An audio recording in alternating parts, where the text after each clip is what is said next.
Crichton, you're with us, though. Go ahead. Yeah, hi guys. How are you tonight? Go ahead with your thoughts, Crichton. Well, this subject keeps coming up particularly about around ISIS, and I keep hearing you guys talk about it, and something gets repeated several times that I feel is a fallacy. Okay, sure. What's that? I feel like I need to talk about it. Great. That's why we're here. Go for it. Well, the simple one is pretty easy to correct. The first one is that personally owned guns are not actually banned in Liechtenstein. It's just culturally uncommon, but that's small. What I want to really talk about is Mark's perception about the causes of conflict between the Western world and extremist Muslim organizations. All right. It is my impression that Mark believes that this is a problem that's occurred over decades, and that it's a response to meddling from Western governments in Middle Eastern affairs. Well, sort of. I would say that I would think that there would be a certain amount of extremist Muslims in the Middle East anyway, but I don't think that they would matter that much. In the same way that there's extremist Christians that maybe let people, snakes bite them and things like that. They are relatively irrelevant in U.S. culture because people tend to rally around, when their lives are threatened, they tend to rally around religion. Well, that's somewhat true, but the problem is that historically that's not accurate. Okay. There is a lot of evidence that this cultural conflict predates even the U.S. government. Which cultural conflict are we referring to?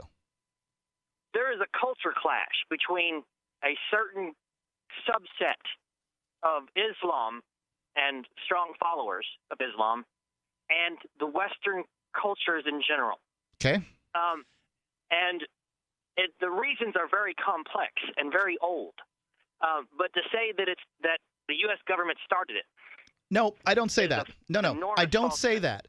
I would say that, in fact, these people, Osama bin Laden's quoted as saying, it's not like we attacked Sweden or something to that effect. And it's the meddling of, I get what they think in many cases about the Western cultures. I've got that. But largely they wouldn't care to export their violence if it wasn't for the meddling. Absolutely true. I mean, if you look at what Osama bin Laden said. No, it's not true. Yeah, if you look at what Osama bin Laden actually said, he made it pretty clear that it was all about the politics of things and the U.S. government's meddling and that sort of thing. I mean, he never said we hate your culture and we're upset about McDonald's and, the fact that you have pop music. Well, hang on. If you're going to go based bikinis on the quote of leadership, then you need to go farther back. There are many quotes of leadership besides that one. Osama bin Laden is just one character in this whole long mix. Mm-hmm. And certainly the meddling of Western governments certainly provides a recruitment tool. There's no doubt about that. Well, that's kind of what I'm saying. Like a few people saying a few things are irrelevant to the big picture if they can't recruit. But go ahead. But the idea that the extremists would not be able to recruit at all, because it's Nobody said that. Idea. Nobody said that. Well, what we're pointing out is they're not attacking the other countries who aren't doing the meddling. I mean, that's all. Because if you're not meddling, then you don't get attacked by terrorism. No, it's because they haven't got there yet. They have bigger fish to fry. All right, well, that's theoretical, and I thank you for the call tonight. It's certainly speculative. Well, I think that largely the fish they would want to fry would be in the Middle East. Like Osama bin Laden's problem was with the government of Saudi Arabia, the government of Israel. These were his problems, and he had to get the U.S. out of the way in order to do something about it. So he intended to start a war where the U.S. was bled of money, and he has been successful in this plan. Toll-free number tonight is 855-450-FREE. That's 855-450-3733. And even if it's true, I still don't trust the government to keep me safe. It's Free Talk Live. Mark's with us in St. George, Utah, listening to KZNU. Hello, Mark. Hi.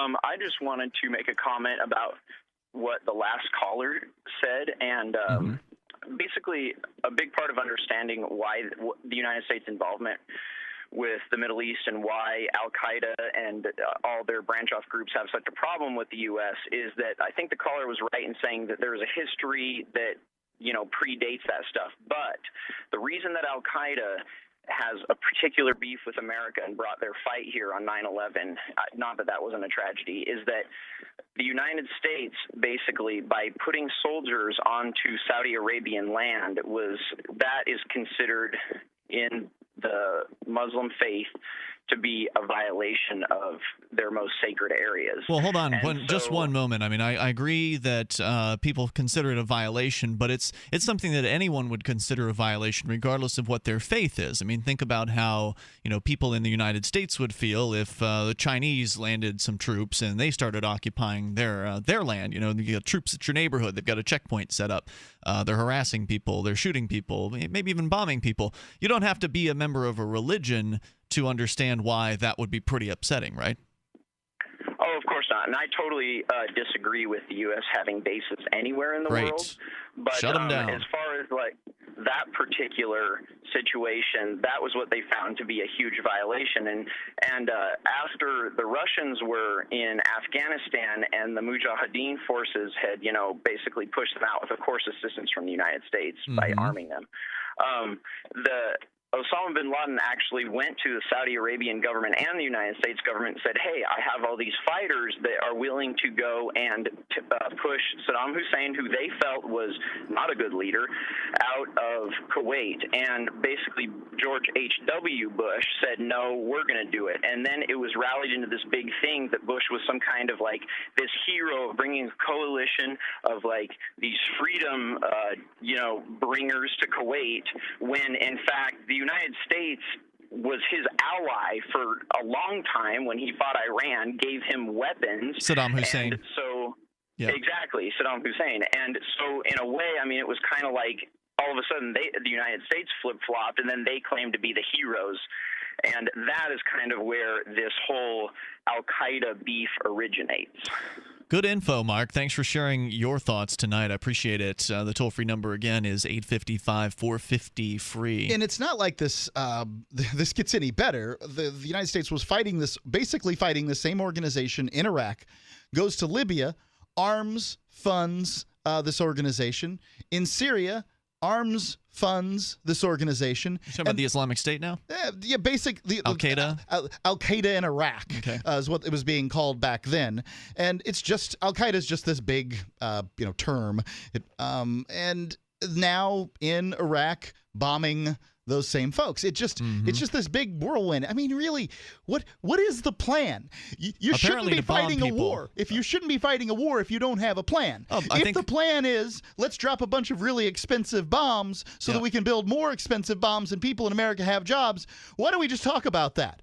Let's talk about killing people for money. I mean, that's an entirely different conversation that an American public has. Now, remember, in this country, it's supposed to be of the people, by the people, for the people. What a joke. Let's have a real conversation about how we want to drop really expensive bombs on a bunch of poor people in foreign countries. I don't want that. I don't either, but I'd like to have that conversation rather than, hey, let's run around chasing our tail in the Middle East, causing all kinds of havoc and upset.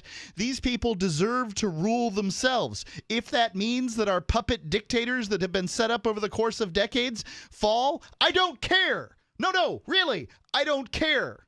Free Talk Live, 7 nights a week from 7 to 10 Eastern, live on the Liberty Radio Network at LRN.FM.